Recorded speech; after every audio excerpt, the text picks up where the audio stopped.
My fiancée convinced me to let her experiment with a girl before we got married and settled down. Now she has a girlfriend who she really likes, and I'm not sure if I want to marry her anymore.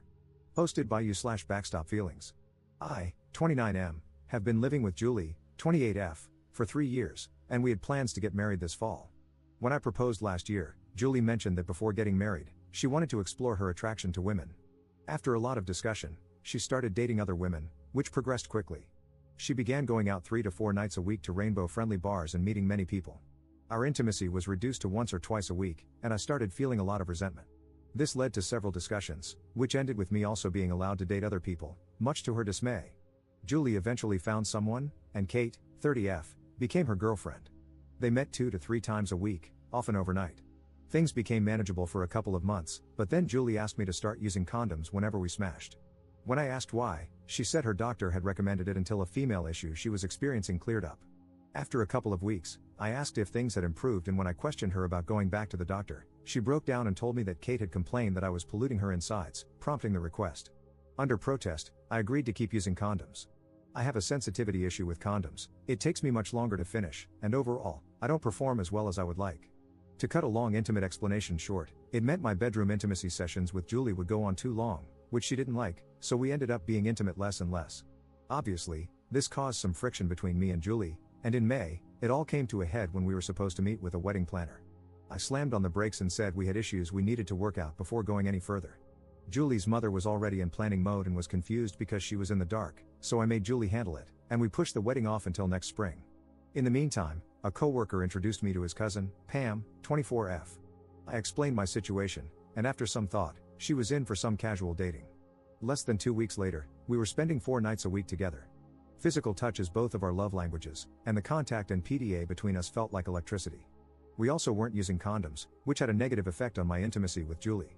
All of a sudden, Julie says we need to fix things and prioritize each other more, perhaps cutting back on our time with our other partners. I know her mom is pressuring her to get the wedding back on track, and the condom issue gets discussed a lot. Right now, my emotional and physical needs are being met by Pam 70% versus Julie 30%. Pam and I have been using the L word a lot recently. If Julie gives me an ultimatum right now, she may not like the answer. The easiest way forward with Julie would involve her cutting off Kate. It may not be fair, but it's probably the most viable option. Op in the comments. I have been dating Pam for almost 3 months now, but that is still pretty fast to be telling each other that we love each other. I feel like Julie and I were in a pretty good place and had talked about marriage, kids, and growing old together before I proposed. We had several discussions about doubts and questions we both had before the topic of her exploring different experiences came up. She had done some experimenting in college, but it had never gone very far, and it was something she was curious about. We both felt she should explore it before we settled down and got married. We both have made some bad decisions, and now we are up to our hips in it. I'm torn between 2 decisions. Is Julie still committed enough to me to salvage our relationship, or is Pam really the right one in the long run? It's like flipping a coin in the dark and hoping you can catch it before it slips between your fingers and you lose it all. Update 1. I stewed all day after reading all the comments and decided I was going to confront Julie when I got home. As I pulled up to the house, I saw Julie's mom's car in our driveway. No sooner did I get in the door than I was bombarded by Julie and her mom, who were eager to set a wedding date so they could start looking for a venue and begin planning. I said something to the effect that there wasn't going to be a wedding. Her mom asked me what I was talking about and what the hell had gotten into my head. Ever had one of those moments when time slows to a crawl? I looked at Julie, and I could legit see the color drain from her face as I said to her mom, "Since February, Julie has been having an affair with a woman named Kate, and it has ruined our intimate life. I doubt we will still be together a month from now." I walked into the living room and sat down, listening to them argue. They went at it for about 10 minutes before going outside, and then I heard her mom's car drive away. Julie came back, cursing and swearing and asking how I could do such a thing. I said, "That ambush went sideways, didn't it? You should have confided in your mom and brought her up to speed first." I told her our relationship was a dumpster fire, and I no longer wanted to get married. I was tired of her relationship with Kate overshadowing ours. She was still yelling at me, so I got up, left the house, and went to grab a bite to eat to let her cool off. It took her about 15 minutes to start blowing up my phone. I finally called her back when I was leaving the diner, and she asked me to come home and talk it out. She was a lot calmer when I got back, and we actually had a productive conversation. We are still a ways from a happy medium, but we are talking. She wants to know how we can fix things, so I told her to make a list of what she thinks is fair and will help mend things, and we can go from there. I told her I would do the same, and tomorrow when we get home, we can compare the lists. Sorry for the long-winded update. Update 2. A lot to unpack, so I decided to do a new update. I had told Julie to make a list of what she thinks is fair and will help mend things, and we could compare her list with mine to see if there was a chance to move forward. Yesterday, she called from work and said she needed to stop and talk with Kate before coming home but would be there for dinner so we could talk. Finally, around 7 p.m., she called and asked if I could order pizza and bread, and she would stop to pick up some wine. She came home and opened a bottle of wine just as the pizza was being delivered. She handed me a list of things she had come up with, and I handed her my list along with some printed out comments from here about moments when our relationship ended due to her actions. I told her they came from a message board, and she wanted to read them all, but I said now was not the time. Her talk with Kate went long because they got into an argument about Julie taking a step back and insulating the two relationships from each other. It was bad enough that Julie ended things with her before she left. She wrote down all her passwords and codes, then handed her phone to me, saying I might find some of it hard to read, but she didn't want to hide anything from me anymore.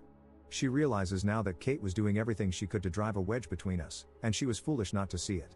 She asked me if I had meant everything I had told her mom about the marriage and us not being together another month. I said there was no way I would marry the person she had shown me over the last 6 months. I thought it would be better if we gave each other some space rather than treating each other the way we had. She wanted to do therapy instead and close our relationship to get back to where we were. I was very blunt about the fact that she had made promises to me before, such as decisions about intimate health and testing and always putting us first, which she had failed to keep.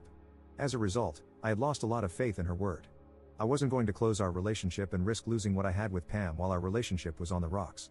This hit her pretty hard, combined with downing the first bottle of wine, and she ended up crashing on the couch. I stayed up and continued to go through her phone. Kate had consistently been running me down and trying to get Julie to push back and pull away from me. There had been women she traded pictures with, including 2 who had warned her about Kate's agenda. Some of Julie's intimate texting hurt me a little because she had never sent anything like that to me. There were 3 messages from Kate that day, wanting Julie to come back over to work things out. There weren't any gaps or obviously deleted messages, and the rest of her social media supported what she had told me. This was all on Tuesday night. Wednesday morning, she was still hungover and asked if I would be home that night. I told her that Pam and I were going to a movie and I would probably spend the night at her house. Julie sent me a text while I was at work amending her list from the other night. Originally, she had proposed going out only 1 night a week with a midnight curfew, but she scratched that off the list. She now wants 2 date nights a week with me and still wants to see a therapist together. She's asking for 6 weeks to date me again and prove herself before I give up on her. She said she was open to talking about things I wanted to do that she had previously shot down. I am torn about what to do. As much as I would like to turn back time, the pain she caused is still fresh in my mind, and there will always be a fear that Mrs. Hyde might reappear in the future. Up in the comments. I'm leaning towards a break myself, but I have considered couples counseling before she brought it up. I may take some time to see what happens before pushing for a separation. The wedding is off the table. I asked for the engagement ring back, but she is still wearing it. I have cancelled the actual wedding ring order and should get half my deposit back next week. At the moment, I'm not ready to end things with Pam while Julie and I are on the verge of breaking up. Pam has been very understanding and supportive, but I wouldn't expect her to wait around if Julie and I were to close and shut her out. I just don't want to do anything rash and regret it later, kind of like the decision to open up for Julie in the first place.